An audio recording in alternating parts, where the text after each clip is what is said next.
Cet homme est différent. J'ai le sentiment que je peux faire un bout de chemin avec lui. Dîner avec moi ce soir. Dites pas non, je serai vexé. Je crois qu'il me drague. On a une aventure, c'était bien, simplement t'es pas mon genre. C'est quoi ton genre? Les femmes de moins de 30 ans. J'ai que des histoires d'amour foireuses. Et lui, c'est qui, là? Oh merde, l'expert financier. Et si vous veniez passer l'après-midi sur mon bateau, il n'y a rien de tel pour vous changer les idées. Je voudrais pas qu'il y ait de malentendu. Hein. Je vous vois comme un ami. Moi, je vous vois comme ma future épouse. Pardon? Si Luna Torres vous résiste, vous laissez Juliette tranquille. Je vais pas pouvoir te verser ton salaire avant des mois. Je vais faire de sa vie un enfer et lorsqu'elle sera détruite, elle n'aura d'autre choix que de se tourner vers moi. Je vais repartir à Laos. Je me suis engagé pour 1 an. Luna ne cédera jamais. Si je m'attaque à son fils, Estelle Le pire, c'est que tu te rends même pas compte à quel point tu m'as fait du mal. Estelle est à l'hôpital, le SAMU l'a retrouvée dehors. Elle avait perdu connaissance. si ça ne suffit pas, j'aviserai. Je te jure que si elle meurt à cause de moi, je vais vous foutre en l'air. On est vraiment bien sans elle. Qu'on soit noir ou blanc. Et si on tend la main pour elle, la vie est plus belle. Pour le moment, les fonctions hépatiques sont assurées. Mais pour la suite, je ne peux toujours pas me prononcer. Vous savez qu'elle peut mourir. Boire de l'alcool, quand on a subi une transplantation hépatique, c'est très risqué. Elle a bu qu'un verre. Ça suffit pour que votre ami fasse un rejet. Bon, si elle fait un rejet, est-ce qu'il est encore possible de faire une nouvelle transplantation? Oui, mais on repart avec l'incertitude d'une telle intervention. Il faut trouver un foie compatible. Est-ce que votre ami va supporter le choc opératoire? Est-ce que son corps va accepter le greffon? Ouais, c'est foutu alors. Ce n'est pas ce que j'ai dit. Écoutez, si elle doit mourir dans la journée, autant que je le sache. Honnêtement, je n'en sais rien, monsieur Torres. Ouais, merci. Monsieur Torres, vous devriez aller vous reposer. Vous avez passé tout le week-end à la veillée. Je vais rester là.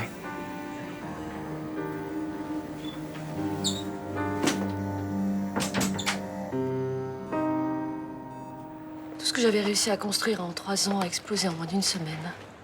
Je sais. J'ai perdu Guillaume, mon boulot. Et puis maintenant, c'est mon fils. Dis-toi que c'est une mauvaise passe. Des fois, j'ai l'impression qu'on m'en veut. Que quelqu'un s'amuse à me faire du mal. Comment ça? J'ai l'impression que le destin s'acharne contre moi. Je collectionne toutes les galères possibles. J'aimerais tellement t'aider. Mais tu es là, c'est déjà bien. Et pourtant, Dieu sait que je vous oublie pas dans mes prières. Hein. Toi, Estelle, Rudy. Bah, demande-lui qu'il m'épargne un peu. Le bon Dieu nous envoie des épreuves, mais jamais plus que ce qu'on peut supporter. Il faudrait qu'il arrête un peu, là.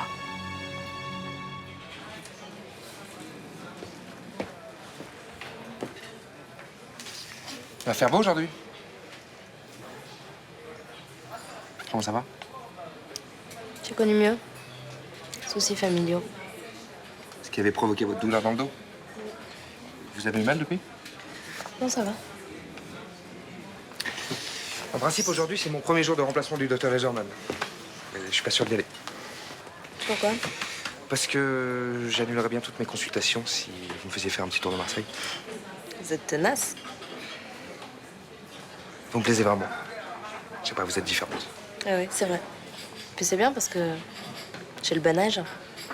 Comment ça? Vous avez pas dit à Charlotte que vous aimiez que les filles de moins de 30 ans? D'accord, j'ai pas été très élégant, mais il me fallait un prétexte pour m'en sortir. Il va falloir être un petit peu plus psychologue avec vos patientes parce que sinon vous allez toutes les perdre. Hein. Ok, vous me donnez une deuxième chance? Je suis pas un salaud. C'est juste que je voyais pas d'avenir avec elle. Avec vous, ce que je ressens, c'est différent. C'est-à-dire que pour moi, les hommes de plus de 30 ans, c'est déjà des cartes vermeilles.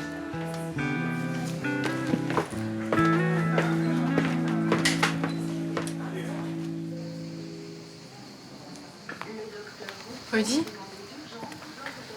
j'ai appris pour Estelle comment elle va. Je préfère la laisser dans un coma artificiel pour l'instant. Elle va s'en sortir. On sait pas encore. Je suis pas très optimiste. Et toi, comment ça va? Franchement, pas très bien. Et Andreas, toujours pareil? Ouais, ça fait 10 jours maintenant. Tu tiens le coup? Je dors pas beaucoup, j'ai un peu de mal à manger, mais... Non, le pire, c'est quand le téléphone sonne. J'ai toujours peur que ce soit l'hôpital qui m'appelle pour me dire que c'est terminé. J'arrive pas à quitter sa chambre. Tellement de choses qui vont pas en ce moment. Vincent qui tire sur Andreas et Estelle qui boit de l'alcool. Où tu veux en venir? Bah, c'est quand même étrange comme coïncidence. Estelle et Andreas se retrouvent dans le même hôpital à se battre pour survivre. Ouais, si j'avais pas fait le con, elle en serait pas là. Rudy, qu'est-ce qui s'est passé? J'ai pas supporté qu'elle dise que j'étais un pépère.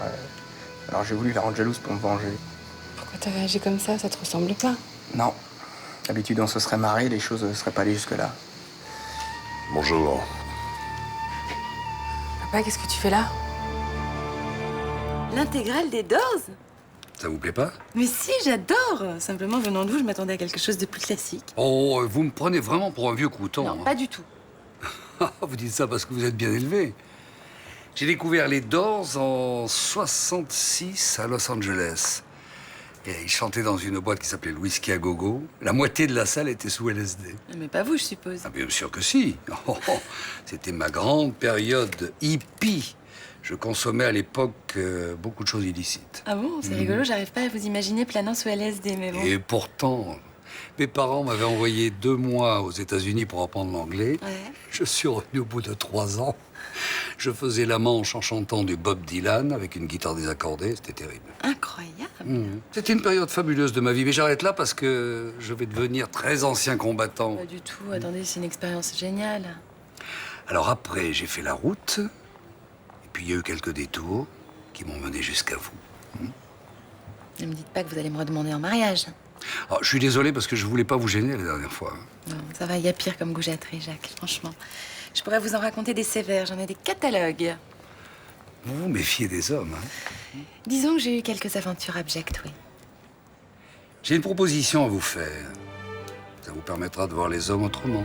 Ah, j'ai peur que ce soit mission impossible, voyez-vous. J'ai envie de vous emmener à Naples ce soir. Il y a une représentation de Madame Butterfly pour clore la saison estivale.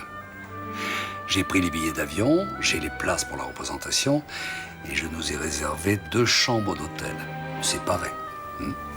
Jacques, ça me touche beaucoup, vraiment. Mais avec la faillite de la boutique, j'ai pas la tête à m'amuser.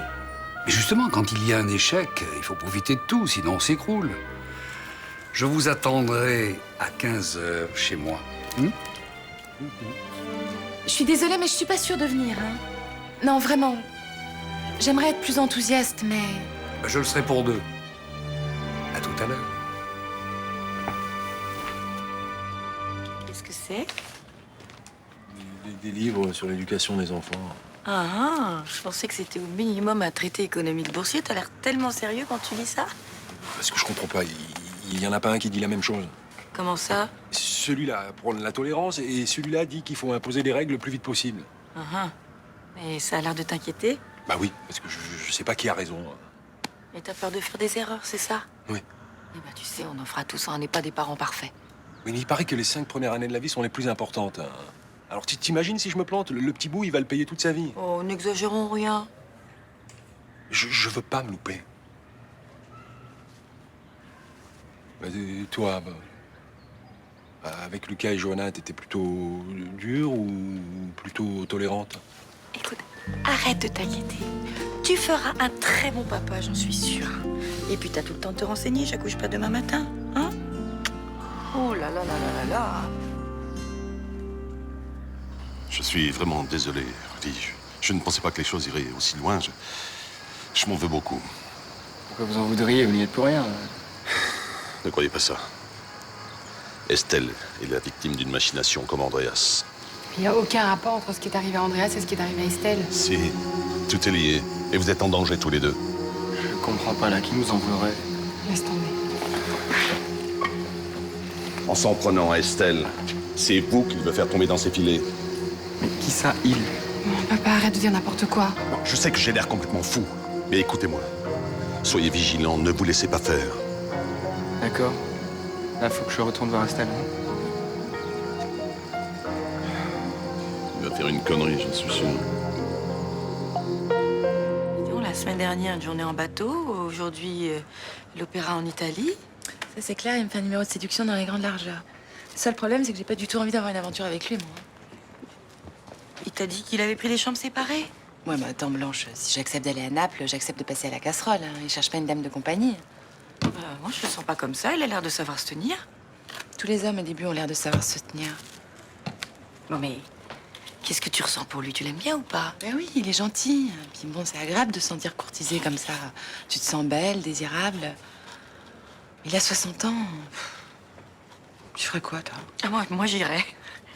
Même si là-bas, ça devient hyper glauque? Non, mais il va pas te violer pendant que Madame Butterfly s'époumonne. Alors ça, je pense que je vais pouvoir éviter. Mais bon, c'est une fois sur place. Non, puis de toute façon, je peux pas quitter la boutique. Faut absolument que je règle cette histoire de faillite. J'en suis malade d'avoir licencié Luna. Non, mais vas-y, ça te détendra. Et puis ça te changera du dragueur la petite semaine, le médecin, là, le Thibaut. C'est vrai, lui, il m'a vraiment traité comme un Kleenex, hein. Ah, Ninon, t'as bien vengé. Ah bon? Il l'a draguée, elle l'a méchamment rembarrée. Elle lui a dit que au-dessus de 30 ans, tous les hommes étaient périmés. Très bien. Bon, bah, écoute, j'y vais. Tu me tiens au courant si tu t'en vas, hein. Voilà le périmé.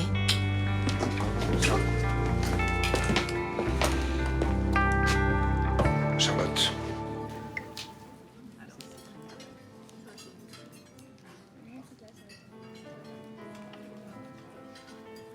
Tu ne manges pas. J'ai pas très faim. Si tu as quelque chose à me reprocher, dis-le. Peut-être que ça te redonnera de l'appétit. Tu sais exactement où est le problème. Oui, je suppose qu'il s'agit de ton fils. Pourquoi est-il toujours dans le coma? Tu m'avais dit que si je t'aidais, ça s'arrangerait. Encore un peu de patience, s'il te plaît. J'ai du mal à avoir de la patience quand il s'agit de la vie de mon fils. J'ai fait ce que tu m'as dit. Je suis allée au commissariat, j'ai fait un faux témoignage. Je ne t'ai rien imposé. J'avais le choix? Non. Je t'ai obéi. Il faut que tu sortes de là le plus vite possible. Pourquoi est-ce que tu n'as plus confiance en moi? J'ai du mal en ce moment. J'ai été honnête avec toi. La vie luxueuse que je t'ai promise, tu l'as eue. Tu m'avais dit qu'il n'arriverait rien à Andreas. Je t'avais dit que tu n'aurais aucun souci à te faire pour lui. Je t'en prie. Dis-moi s'il va survivre. Si tu continues, je vais finir par croire que tu es contre moi. Je suis pas contre toi. Si. En doutant, tu l'es. Et tu sais très bien ce qui arrive dans ces cas-là. Excuse-moi. Attention, Ornella. Je n'aime pas du tout ton comportement avec moi en ce moment. Je suis désolée.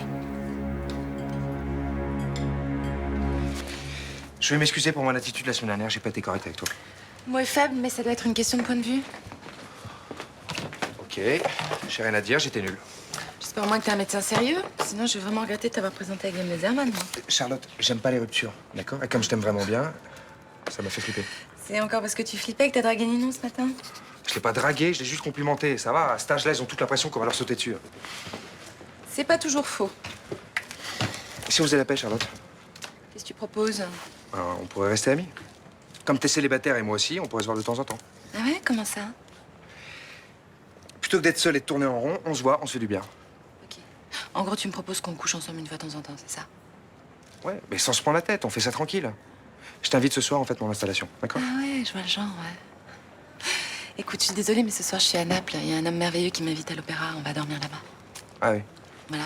Alors, tu comprendras qu'entre ta coucherie médiocre, mon coco, et l'Italie, il n'y a pas photo, hein?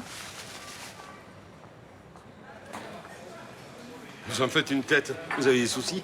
Non, mais je me pose des tas de questions par rapport au minot, ça me prend la tête. Quel genre de questions? Bah, niveau éducation, j'arrive pas à me déterminer. Je sais pas s'il faut que je sois plutôt tolérant, plutôt sévère. Hein? Vous savez, moi, quand j'étais minot, j'avais le droit de rien faire.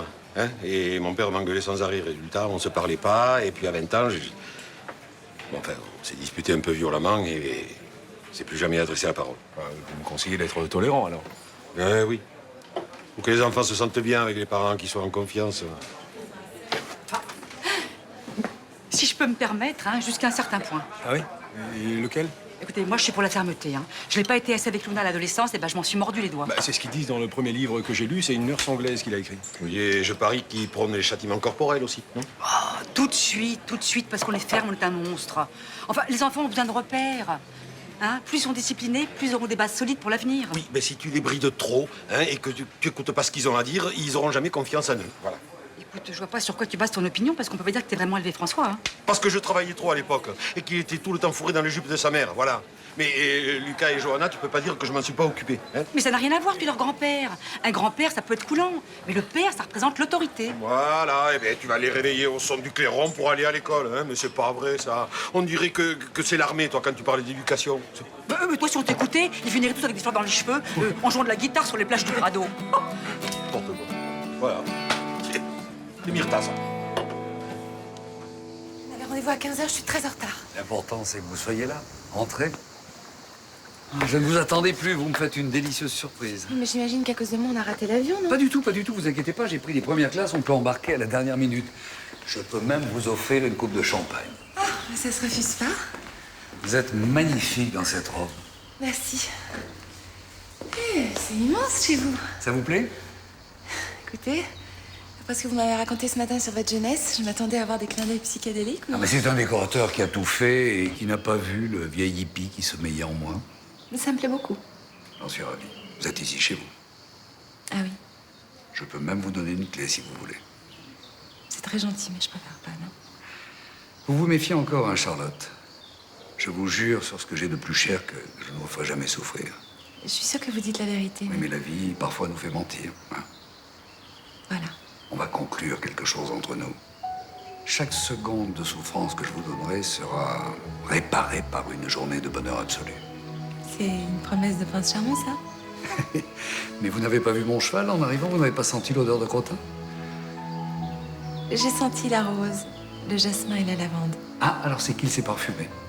Bon, on la boit, cette petite coupe de champagne? Oui, avec plaisir. Allez. Ninon.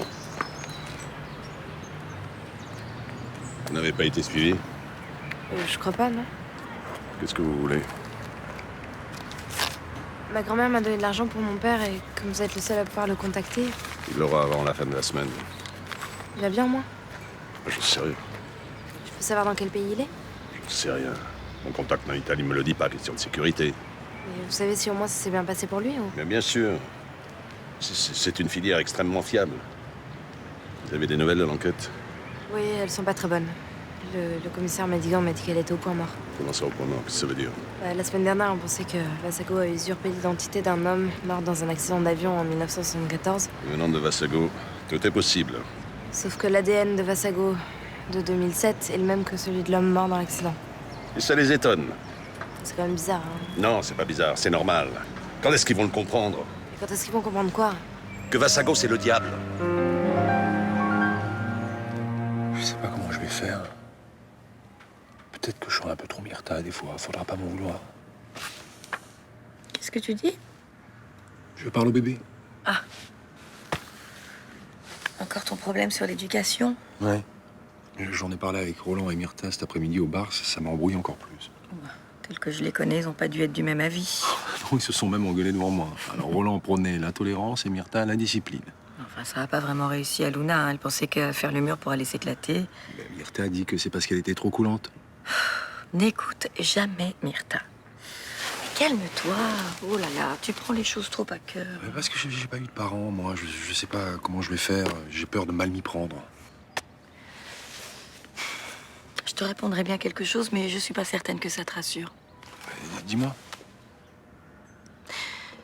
C'est bien d'y réfléchir, hein. Ça prouve que tu t'investis, mais on sera de mauvais parents quoi qu'il arrive. Ça me rassure pas. Mais Franck, quand on est parent, on fait des erreurs tout le temps. Là, l'important, c'est qu'on l'aime. On peut aimer et mal faire quand même. Oui, malheureusement. Ça me fait peur. Regarde-moi. Tu sais aimer, j'en suis la preuve vivante. Alors, tout ce que tu m'apportes, ta tendresse, ton soutien, ta douceur, tu sauras le donner au bébé. Tu crois? Mais j'ai aucun doute là-dessus. Il saura qu'on l'aime, et il verra qu'il y a de l'amour entre nous. Et c'est tout ce qu'il faut pour qu'un bébé grandisse heureux. Le reste, les règles, les interdits, tout ça, ça vient loin derrière.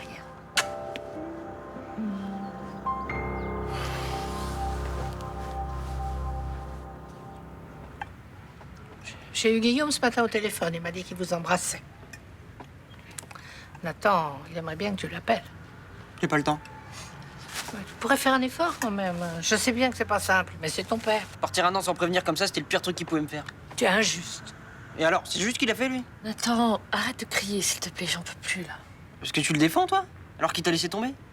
Mais je le défends pas, et c'est très bien ce que je pense de tout ça. J'ai juste super mal à la tête. Tu veux de l'aspirine? Non, j'en ai pris, mais ça passe pas, merci. Ouais, excusez-moi, je suis pas bien, je vais me coucher. Veux-tu que j'appelle un médecin? Non, merci.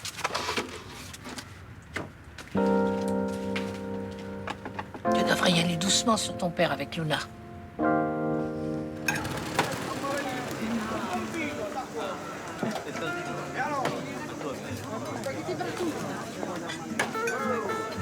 C'était magnifique, Jacques. Madame Butterfly est une histoire mais complètement bouleversante. C'est vrai qu'à la première représentation, le livret a été accueilli plutôt froidement. Un petit peu comme moi, la première fois où vous m'avez vu. Jacques, vous venez de la part de la banque pour faire un bilan de la société. Mais c'est vrai que les conditions n'étaient pas très favorables. Vous avez réussi à pas vous faire détester, c'est déjà pas mal, non? Vous allez voir, ici, ils font des scampi. Mamma mia, je ne vous dis que ça. Ah là là, merci pour cette soirée. Ça m'a fait du bien. Pourquoi vous faites tout ça pour moi? Parce qu'il y a 3 semaines, mon médecin a découvert que j'avais quelque chose au poumon droit, avec une tumeur un peu maligne. C'est terrible. J'ai fait toutes les analyses possibles. Et puis j'en ai profité pour faire le bilan de ma vie, de l'argent, beaucoup d'aventures, pas d'amour ou très peu, pas d'enfants non plus. Enfin, vous savez, il y a des gens qui sont pas faits pour en avoir. Oui, mais enfin, dans mon cas, moi, c'était plutôt de l'égoïsme. Alors j'ai revu le cancérologue qui m'a dit que les analyses étaient très bonnes, Ah, que la tumeur n'était que bénigne. ça va, vous avez rien alors? Non, rien de grave, rien de grave. Et en sortant de l'hôpital, j'avais rendez-vous avec vous. J'y vais, j'arrive, et là je vous vois lumineuse, radieuse. Non, vous êtes gentil. J'étais vraiment pas en forme ce jour. Allons, vous étiez magnifique. Et puis, vous représentiez pour moi quelque chose de très important dans l'espoir. La vie. À vous.